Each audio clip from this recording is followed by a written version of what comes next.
So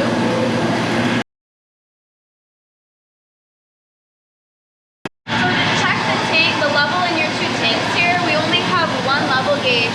So to control which tank you're taking the level of, you need to use these valves down here.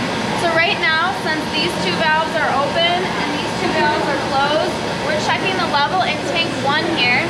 So if you look over, it's about half full. So to check the level in tank 2, you close these two valves and you open these two valves and you'll see your level gauge changing.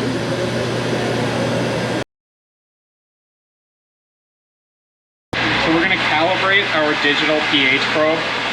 We're going to use our buffer solution and place the pH probe into the buffer solution.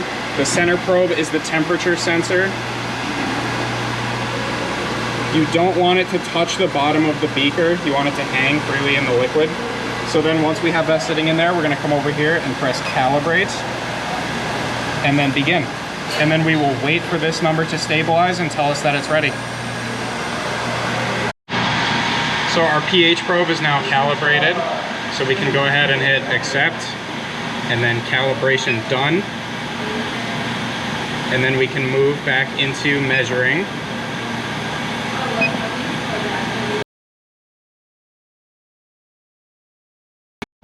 Acetic acid has already been added to our feed tank by a lab instructor, so we want to make sure that there is no water in our feed tank. The way we're going to do that is take a beaker with our gloves and we're going to take a sample down here at V12. We want the beaker to be about 3/4 full, and then we just want to look for any separate phases that form between the oil and the water.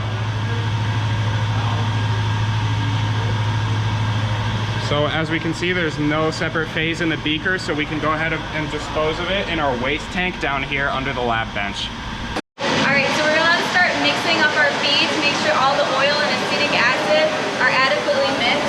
So to do that, we need to open up our valves V8 and then our valve down here, V13, and then we'll turn on our pump to allow the mix through. So our pump is over here, turn it on. We'll do that for 20 minutes. So to start up our LLE here, we're going to want to turn on our water stream.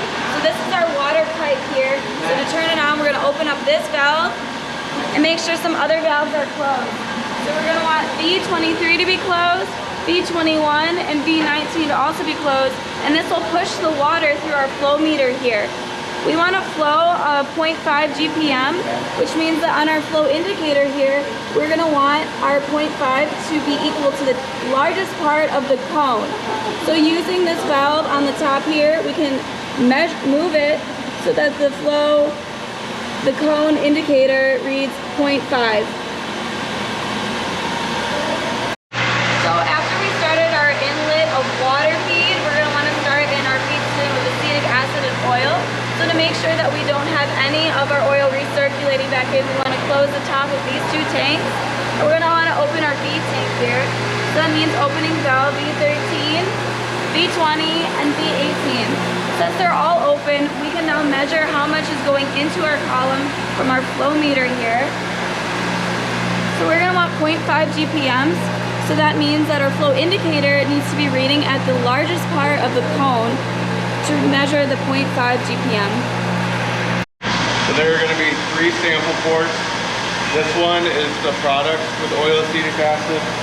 This sample port is the oil acetic acid for the feed. And then if you come over here, this drain pipe, you take samples for the water acetic acid.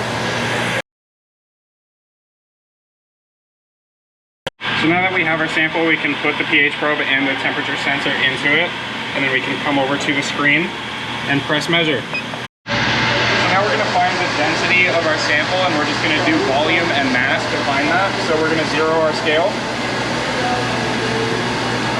and then we're going to add our sample.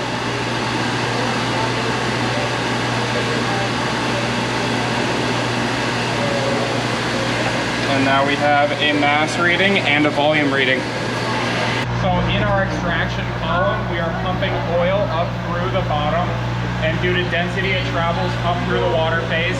As it passes through the water phase, the oil surface is in contact with the water surface, and the solubility of the acetic acid tries to reach equilibrium, shifting over from the oil phase to the water phase. So then our oil phase goes back up and into our product tank, and our water phase follows the drain pipe up and then down through the spout. And since the drain is elevated to about the same height as the column, we will never drain too much liquid out of our column.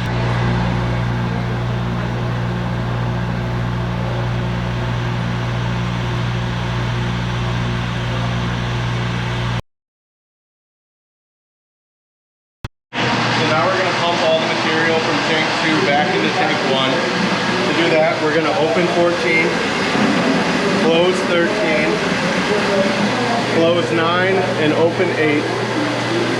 And then we're going to open V10. So the level gauge is not accurate when the pump is running, so you know that the tank is empty when the flow meter drops to 0. So we already turned our pump off. So to shut down our LLE, we're gonna close our valve 18, 13, which is already closed, 11, which is already closed, and then 1.